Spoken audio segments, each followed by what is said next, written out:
नाज़रीन, अवामी न्यूज़ में ख़बरनि जो सिलसिलो जारी है। नुक़्ते तव्हांखे खिपरो खां ख़बर ॾींदा हलूं त खिपरो में रीजनल डायरेक्टर प्राइवेट स्कूल शहीद बेनज़ीर आबाद रीजनल गुलाम मुश्तबा दाए जी हिदायत ते private school monitor officer Javed Latif Sheikh Khalid Hussain Roshan Tara high school Khipro में पहुची खिपरो जे आल प्राइवेट स्कूलनि जे प्रिंसिपलनि सां गॾिजाणी कई। इन मौक़े ते रोशन तारा हाई स्कूल खिपरो जे चेयरमैन अब्दुल गफ़ार लिगारी, रोशन तारा हाई स्कूल खिपरो जे headmaster Bhojraj, royal public school जे Essan Bikaneri, diamond public school Lunkhan जे हेडमास्टर मोहम्मद यूसुफ किरियो ऐं ॿिनि स्कूलनि जे हेडमास्टरनि शिरकत कई है। इन मौक़े ते समूरे स्कूलनि जे मालिकान, प्रिंसिपल, उस्ताद ऐं वालिदिन खे अपील कई है त पंहिंजे ॿारनि खे टाइफाइड खां बचाव लाइ हर ॿार खे वैक्सीन कराइणु घुरिजे। असांखे पंहिंजे ॿारनि जी सफ़ाई सुथराई ऐं साफ़ पीअण जे पाणी ते ध्यानु ॾियणु घुरिजे। हिन चयो त 9 महीने खां 15 सालनि ताईं जे ॿारनि खे टाइफाइड खां बचाव जा टुका लॻाया वञनि। हुन खां अलावा रीजनल डायरेक्टर गुलाम मुश्तबा दायो चयो है त कमिश्नर शहीद बेनज़ीर आबाद डिवीज़न शहीद मोहसिन अली शाह जी ख़ासि हिदायत ते 1 दिसंबर खां 7 दिसंबर ताईं समूरे स्कूलनि में रांदियुनि जो हफ़्तो मल्हायो वेंदो, जंहिंमें तालुका ज़िलो ऐं डिवीज़न सतह ते स्कूलनि जे शागिर्दनि में रांदियुनि जा मुक़ाबला कराया वेंदा ऐं पोज़ीशन होल्डर स्कूलनि खे तारीफ़ी सर्टिफिकेट अवार्ड ॾिना वेंदा। दिलचस्पी न वठंदड़ स्कूलनि ख़िलाफ़ कार्रवाई कई वेंदी। हिन चयो त तइलीमी इदारनि में निसाबी ऐं गैर निसाबी सरगर्मियुनि सां शागिर्दनि जी ज़हनी, इख़लाक़ी ऐं सेहतमंद सरगर्मियुनि सां सेहतमंद मुआशिरो परवान चढ़े थो। Javed Latif Sheikh, monitoring officer private institution Shaheed Benazir आबाद रीजन।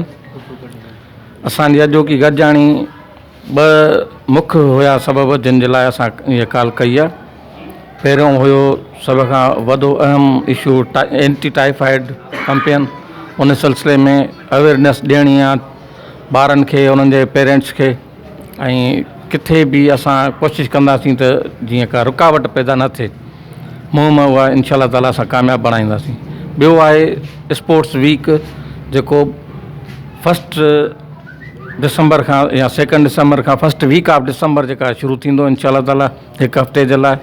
उन में असां भरपूर शिरकत कराइण जे लाइ हिननि दोस्तनि खे गॾु कयोसीं, अपील कईसीं सभिनी खे, ऐं हिननि असांखे भरपूर पंहिंजी जेको आहे साथ ॾियण जो असांखे यकीन दहानी कराई आहे। उहो हर स्कूल खे इजाज़त आहे, जेकॾहिं हू पंहिंजे तरफ़ां किथे बि करणु चाहे थो, बिल्कुलु असांजे तरफ़ां का बि उनखे रुकावट कान्हे का, असांजी इजाज़त आहे। पर उहो इख़लाक़ जे दायरे जे अंदरि रही ज़ाहिर हर इदारे खे पंहिंजी इदारे जी साख बि बहाल रखणी आहे। ख़ालिद हुसैन नालो आहे, मां ऑफिस असिस्टेंट आहियां डायरेक्टोरेट ऑफिस जो। ऐं साईं मॉनिटरिंग ऑफिसर तव्हां सां जीअं अर्ज़ु कयो, साईं सां मां गॾु आहियो हिते, माशाल्लाह ॾाढी ख़ुशी थी। ऐं जेके बि असां स्कूल वारनि खे कॉल कयासीं जे हवाले सां, माशाल्लाह उहे सभिनी हिते आया आहिनि, पंहिंजी फुल अटेंडेंस ॾिनी आहे, सभु मौजूदु आहिनि हिते। ऐं पहिरियां त एंटी टाइफाइड जे हवाले सां सर जेको ॻाल्हायो, उन हवाले सां सभिनी खे असां ॿुधायो आहे त जेके ईंदा मिसाल हेल्थ जे तरफ़ां तव्हांखे उन्हनि सां जेके सुठे तरीक़े सां सहकार करिणो आहे, ताउन करिणो आहे, ताकी जेके बि स्टूडेंट्स आहिनि, नंढा ॿार जेके आहिनि पढ़नि था, ताकी उन्हनि खे का शइ जो मुश्किलात न थिए। ऐं उन मुताबिक़ उन्हनि जी जेका वैक्सीन थींदी जेका एंटी टाइफाइड जे हवाले सां, उहो बि उन्हनि खे थिए। ऐं स्पोर्ट्स जे हवाले सां जेको सर ॻाल्हाई, त उन मुताबिक़ असां हिते कमेटी बि ठाही आहे खिपरो सिटी में। जेके स्कूल वारा आहिनि उन्हनि जो कमेटी ठाहियो आहे, ऐं उहे पाण में हिक ॿिए सां मिली करे पंहिंजे राय सां उहे वरी असांखे ॿुधाईंदा जेको हिते मतिलबु कयो वेंदो स्पोर्ट्स जेको वीक आहे।